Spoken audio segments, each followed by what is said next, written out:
Hey everyone, welcome back to Corporate Decoder. Today we're diving into the latest quarterly report from Gentex Corporation, a company known for its high-tech mirrors and electronics.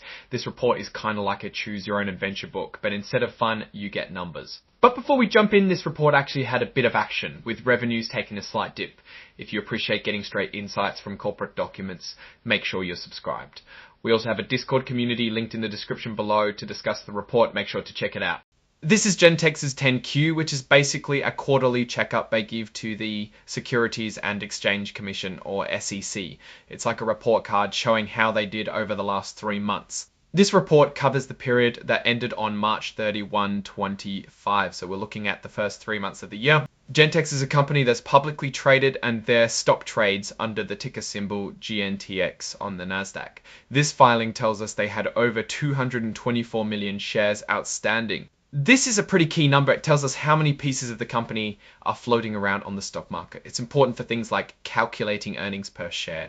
Think of the balance sheet as a snapshot of what the company owns and owes at a specific point in time. It breaks down their assets, liabilities, and shareholders' investment.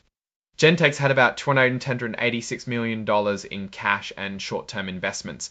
Think of this as their readily available funds. It's a good thing to have because it gives them flexibility for investments or weathering downturns. This refers to money owed to Gentex by its customers. They were owed about $330 million.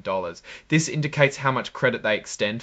They had about $408 million in inventory, the stuff they have ready to sell. This number can tell us a lot about demand and the company's ability to manage their stock. Goodwill is kind of an accounting magic trick.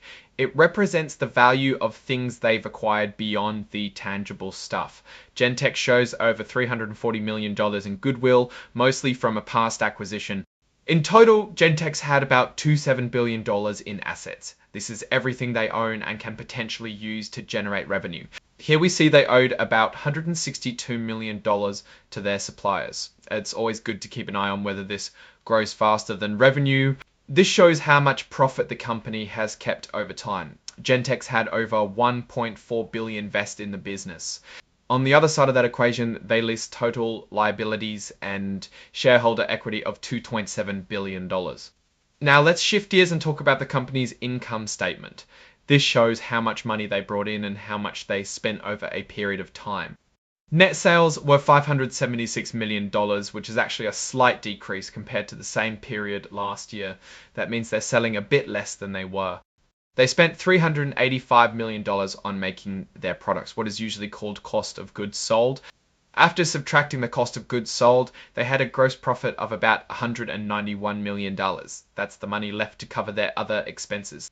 They spent about $45 million on engineering, research, and development. This shows they're investing in new products and technologies. After taking all those expenses into account, they had income from operations, which is from actually running the business, of about $112 million. They paid about $18 million in income taxes. After all the expenses and taxes, Gentex's net income was $94 million. This is the bottom line, what they actually earned. Earnings per share, a key metric for investors, came in at 0.42 cents per share. This is how much cash the company generated from its normal business operations.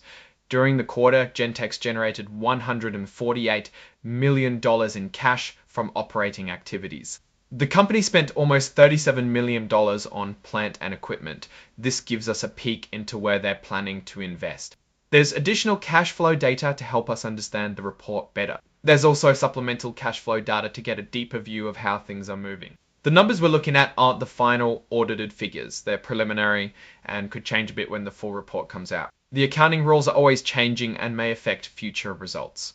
Goodwill and other intangible assets. There were no significant changes in goodwill during the quarter. Let's also take note of the long-lived intangible assets they had.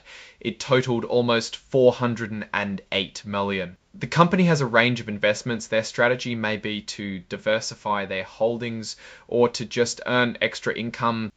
The Vertex common stock investment is valued at around $48 million.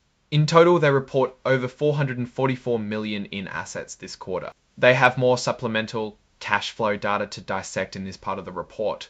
broken down as 0.42 cents per share, which is a basic and diluted earnings per share. Stock-based compensation plans are how companies give employees ownership. The company estimates the options to exist for roughly 4 years in the long run. The company reports about their leases with details such as the type of their operations. They had almost $3 million more unearned compensation costs in their performance shares in 2025 compared to 2024. The company divides its financials in two segments, automotive products and other. The automotive products segment is their bread and butter, generating $563 million this quarter. That other tiny segment is basically rounding errors. Global light vehicle production is estimated to be down 2% in Q2 2025 compared to 2024.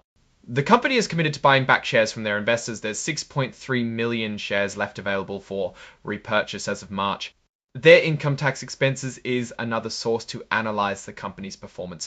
Effective tax rate was 16.5% compared to 15.2% in 2024. An effective tax rate is the actual amount of taxes a company pays as opposed to what is mandated by the standard federal rate. It's often a good insight into some accounting trickery. They have a credit line of $250 million, but it's not utilized. Credit facility has a 3-year term. A revolver is a type of credit agreement that allows you to borrow funds, repay them, and borrow again as needed. Let's check the equity numbers. The big risk here, like so many companies in today's global world, is the reliance on global relationships that fluctuate. To quote them, automotive revenues represent approximately 97%, 99% of the company's total revenue. So what's the story here? Gentex had a bit of a mixed quarter. While they're still making money, sales were down and costs were up. They're investing in new tech and have a solid financial base, but they are also facing external factors and changes that could threaten the company's bottom line. Ultimately, the decline in net sales and rising operating expenses raise some flags about Gentex's short-term profitability. The proactive decision to halt sales in China highlights a critical challenge navigating trade tensions and tariff implications on global business strategy. Alright, that's our breakdown of Gentex's latest filing. What's your take on these numbers and what they signal for the company's future? Drop your thoughts in the comments. If this analysis was valuable, hitting that like button really helps, and subscribe for more deep dives. Don't forget to check out the Discord in the description. Thanks for watching. See you next time.